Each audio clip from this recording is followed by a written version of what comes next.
Hey, One of the Mayhem here, and today we are talking about the Rabbit Labs Phantom. It's an ESP32 development board with a 2.4-inch display on it. This device is absolutely fantastic as it currently supports three of the best firmwares for Wi-Fi penetration testing: Bruce, Marauder and ESP Ghost. So come with me now, come over to the table, let's take it apart and see what this thing's made of. And I'm also going to show you how to flash this device and get it set up with any of the firmware with Rabbit Labs custom firmware flasher. Right, so here we have the Rabbit Labs, the Phantom in purple. So let's have a look at it. So it comes in a 3D printed case. We have our little display here. We have a lovely LED light that shines through when we turn it on. We have got our Grove expansion port, an SD card slot, another Grove expansion port, USB-C and a power button. And on the back we have got our lovely little stylus here as well. But I will say the SD card, there's a nice little 3D printed cutout for you so you can actually fit your finger in, and it is one of those lovely spring loaded ones, so when you actually push the SD card in you'll get a nice tactile click saying it's in, and when you want it out you push it in and it will actually get out and you can actually reach it. This is very nice because in a lot of devices you don't actually have that spring loaded SD card and it makes it quite difficult. So these come from Rabbit Labs pre-flashed with Ghost ESP. If I push the power button now, we should get our boot cycle. So hopefully you'll see the LED come up and the Ghost ESP logo. So here you can see the menus. To navigate now, we can just swipe through, and to actually pick which one we want to use, we can just tap now. So we can just go, we'll go for Wi-Fi, use our arrow keys to come down. I'll use the stylus so I don't get any fingerprints on here. And we can do things like start a de-auth attack. And away it goes, a de-auth attack will now start happening. As you can see, the de-auth attack has started happening, and you can see on my ESP3266 that the blue LED has come on, which shows that there are de-authentication packets currently in the air. And you'll find that when I actually cancel this attack, you'll see that this blue LED should go out.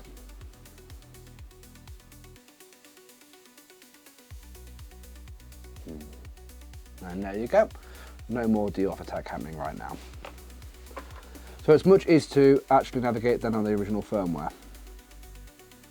So what I'm going to do now is quickly open it up and show you how you actually flash the device yourself if you want to put different firmware on, or if you want to update to the latest version of Ghost ESP. First off, we're going to flip it over and we're going to remove the 4 screws that are inside of these little holes here.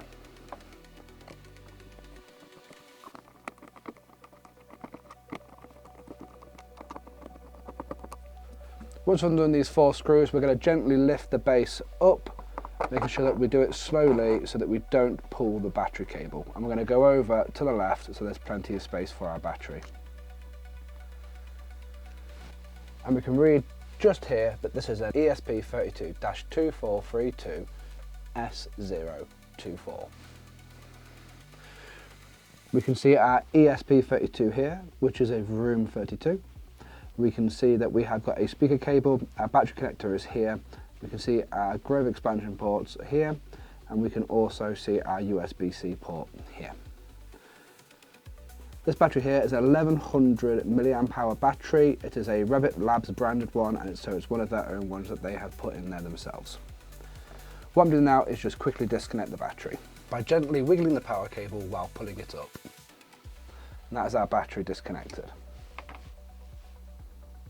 Now with the battery disconnected, we can actually take the board out of the actual case.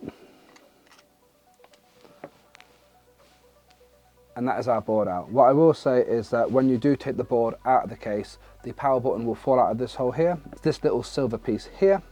When you put it back together, just make sure you pop back in that hole. And what I'll also show now is that actually this case is incredibly sturdy. Even when I'm trying to bend it, flex it, it's got really good infill, so it's not going to actually break on you very easily. Same goes for the actual screw mounts and the battery mount itself. It's all really, really solid. So here's our ESP32 board out in the open now. And when we want to flash this device, what we need to do is hold down on our reset button, which is here, whilst we plug in a USB cable. So I'll demonstrate that now. First I'll hold down the reset button, which is this one here, and then I will place the power cable in. And when we flip the device over, what we should see is a red light and a black screen. This is now in its boot right mode. So we can now go over to our desktop PC where we can now look at how to install the updated firmware. and I'm very happy to be able to show you the Rabbit flasher. So let's go across there now. The best way to find the web flasher is to come to the Rabbit Labs website and come to the Phantom by Rabbit Labs page. Scroll down towards the bottom where you'll see a link for the Ghost ESP firmware flasher. Once the page loads up, you'll get a page like this where you'll be greeted by the Rabbit Labs logo. You'll be able to select a device, and we are trying to flash the Phantom. And here you'll be able to see the different firmwares that we can flash with beautiful little icons. So today we're going to look at the Ghost ESP, but the process is the same for all three of these particular firmwares. So we'll click Ghost ESP, we'll click Connect, we'll select our COM port, Connect, and then install Ghost ESP. Install. This will take 2 minutes, but once it's done, it will be complete and ready to be put back together. So while this is installing, what I would like to say is a massive thank you to everybody in the Rabbit Labs Discord group that has been working together to build this web flasher. I'd like to say thank you to all of the devs that have been working on the separate firmwares and helping us port them to the Rabbit Labs Phantom. It's an amazing community, and it's fantastic to see everybody pull together to make something so fantastic.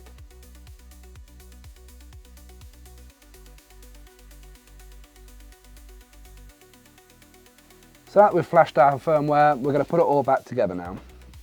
So what we're going to do is push the power button back inside the case, just making sure that it's reading power the right way on the back there.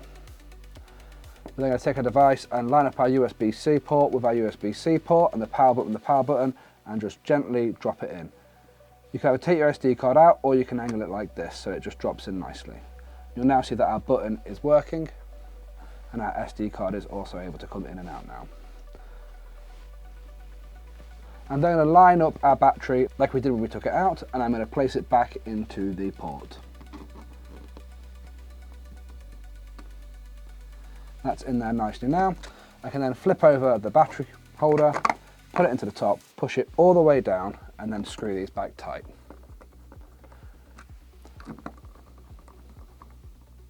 I will say that these particular screws are going straight into the plastic, so don't over tighten them, otherwise you may actually pull all of the thread out of the plastic.